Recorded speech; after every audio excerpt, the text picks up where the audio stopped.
I wasn't the kind of guy who believed in fate. I liked structure, code, schedules, logic. The idea of destiny always felt like a fairy tale dressed in adult clothes. Then I met Elena. It was raining, sideways rain, the kind that seems to fall in slow motion. I ducked into a quiet cafe near my office, shaking off my coat, when I saw her. She was sitting by the window, notebook open, pen paused mid-thought. She looked timeless. Like she belonged in black and white film, not surrounded by damp laptop bags and bitter espresso. We locked eyes for a second too long.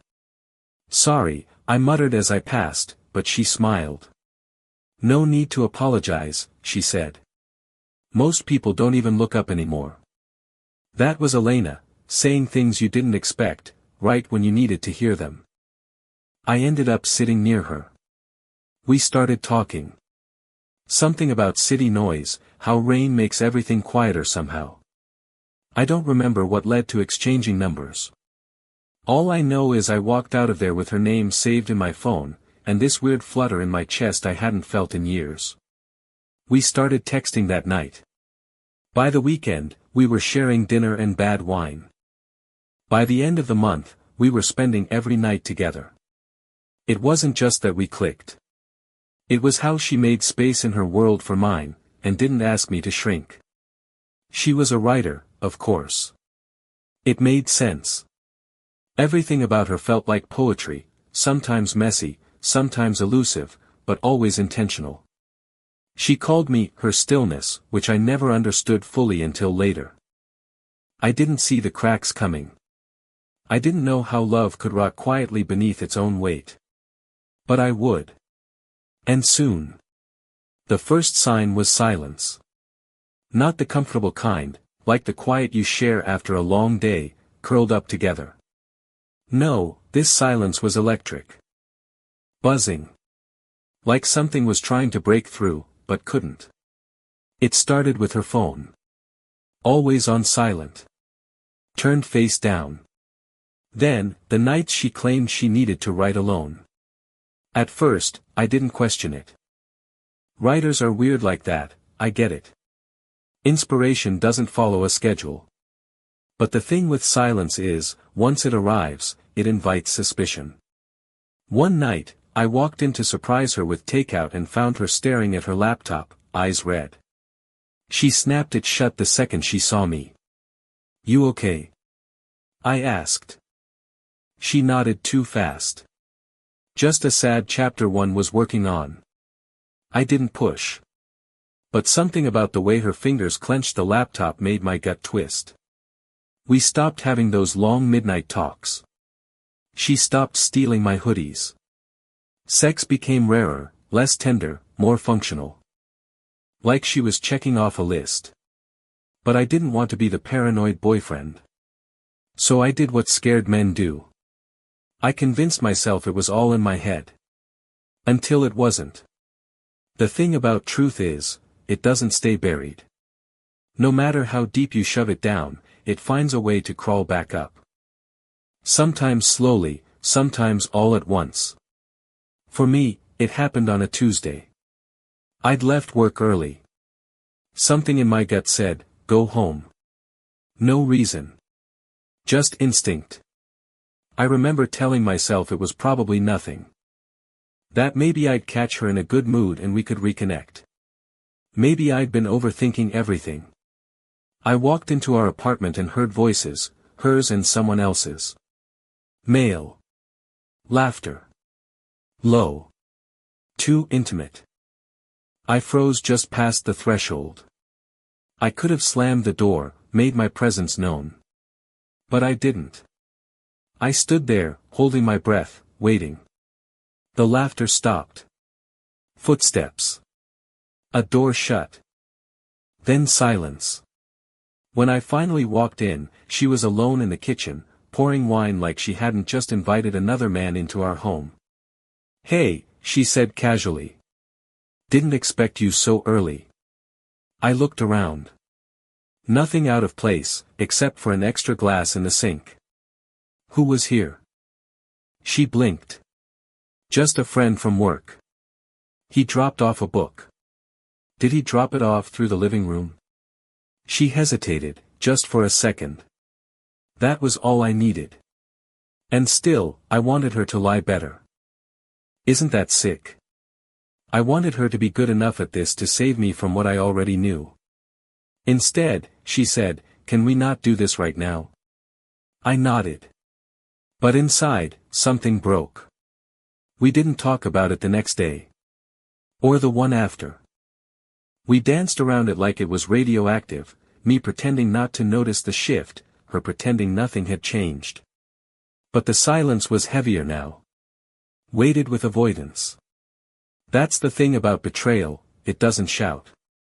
It whispers. It sits in the way she won't meet your eyes, in the way your hand hesitates before reaching for hers. I started watching her. Not in a controlling way. More like a man trying to understand the weather before the storm hits.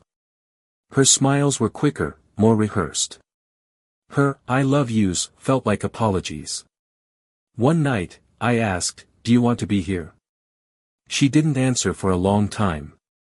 "I don't know," she finally said. That should have been it.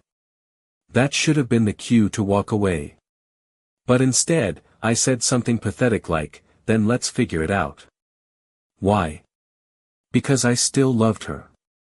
Because love isn't rational, it's an echo chamber of hope, bouncing off the walls of your better judgment. I kept hoping we could fix it.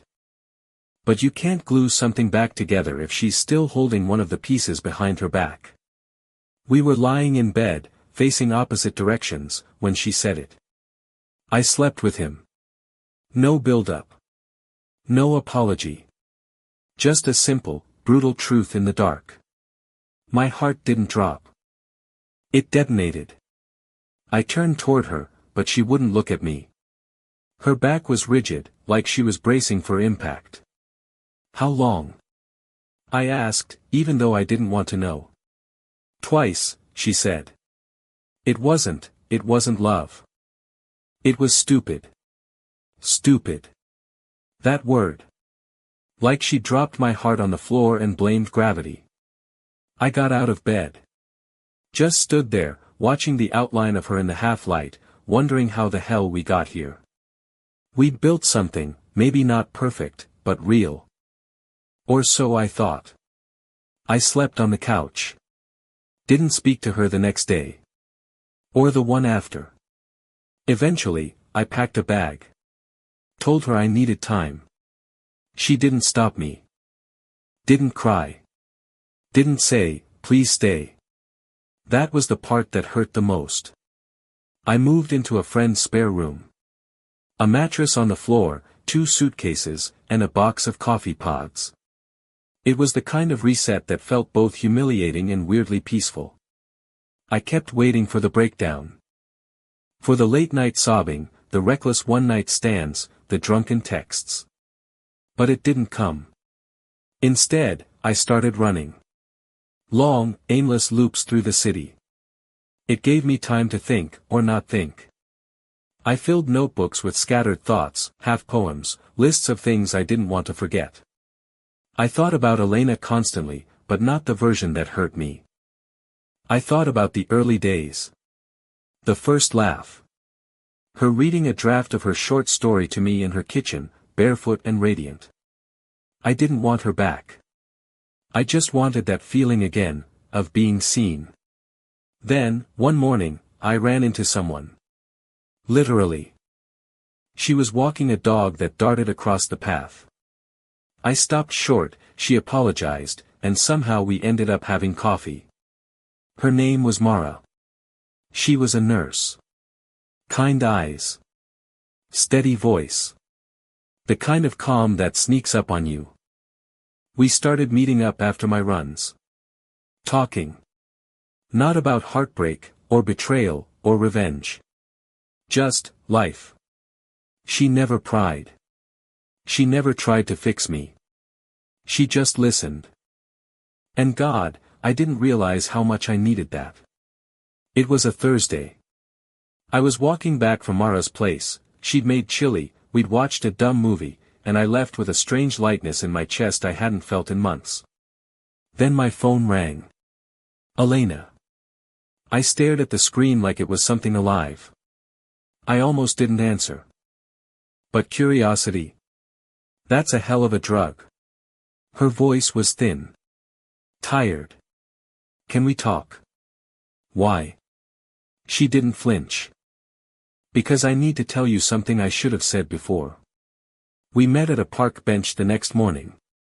She looked different, smaller, like her edges had been sanded down by guilt. She didn't try to hug me. Didn't even smile. She said, "I'm leaving the city." I raised an eyebrow. Running away? No, she said. Running toward something. Therapy. Family. A reset.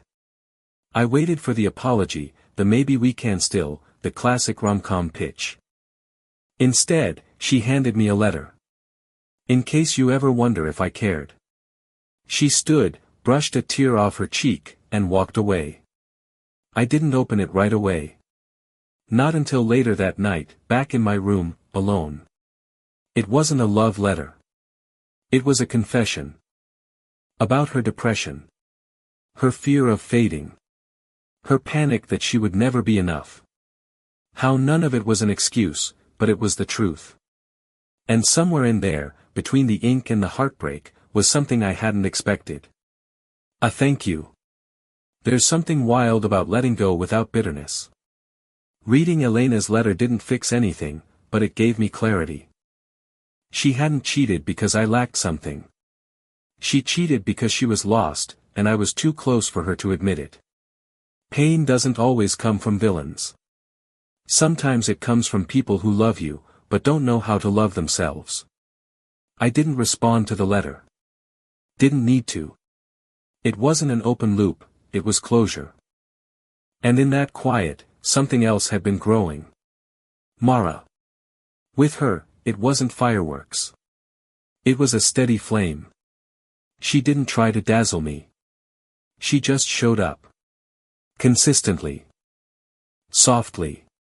Like sunlight through curtains. We took things slow. She knew I was healing, and she respected that. One morning, I woke up in her apartment, the dog snoring at my feet, her curled against me, and I realized I hadn't thought about Elena in days. Not with anger. Not with longing. Just, hadn't thought about her. That's when I knew I was healing. Not because the pain vanished, but because it stopped being the loudest voice in the room.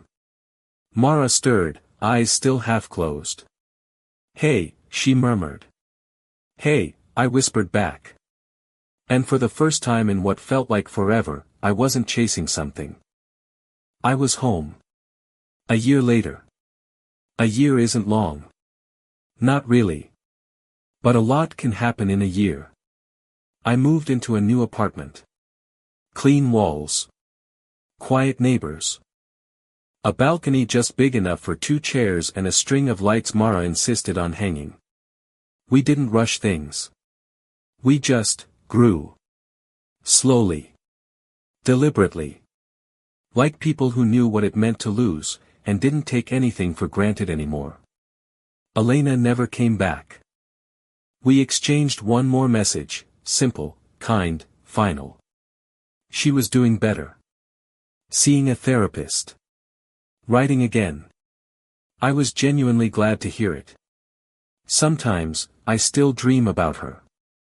Not in a way that hurts. More like echoes of a chapter that shaped me. I don't hate her. I'm not sure I ever did. She broke me. But she also made space for what came after. Mara and I weren't perfect. We argued about stupid things, who left the sponge in the sink, which way the toilet paper should roll. But there was something sacred in how we argued. No raised voices. No walking out. Just 2 people saying, "Hey, I want to understand you better." One night, we were sitting on that little balcony, her head on my shoulder, the dog snoring inside. And she said, "Do you think we met too soon after everything?" I looked at her. Really looked. No, I said. I think we met at the exact moment I stopped pretending I was okay. She kissed my knuckles and said, "Good. There's a door in our apartment that never quite latches. The landlord promised to fix it months ago, but I haven't followed up. Mara thinks I'm being lazy. Maybe she's right. But there's something about it I like. It creaks when it swings. Moves with the draft. Never fully shuts. Kind of like life." One Sunday morning, I was making coffee when I heard a knock, not on the front door, but the one that never locks. The one to the balcony. It wasn't Elena. It was her sister. We'd only met once, years ago. She was holding a small box. Inside were some of Elena's journals. A USB drive. And a note. "She wanted you to have these," she said. I must have looked confused. "She passed," she said gently. "A few months ago. Car accident." I stood there frozen. The mug in my hand trembled, then shattered on the floor. That night, Mara held me while I read Elena's final entries. Most were mundane, grocery lists, character sketches. But one stood out. "If anything ever happens to me, I hope he knows, he was never the reason I broke. He was the reason I believed I could be whole again." I cried for a woman I didn't want back, but who had carved her name in a part of me that would never forget. We all leave echoes behind. Some haunt. Some heal. And some, like that unlocked door, remind us that not everything broken needs fixing. Sometimes, it just needs to stay open.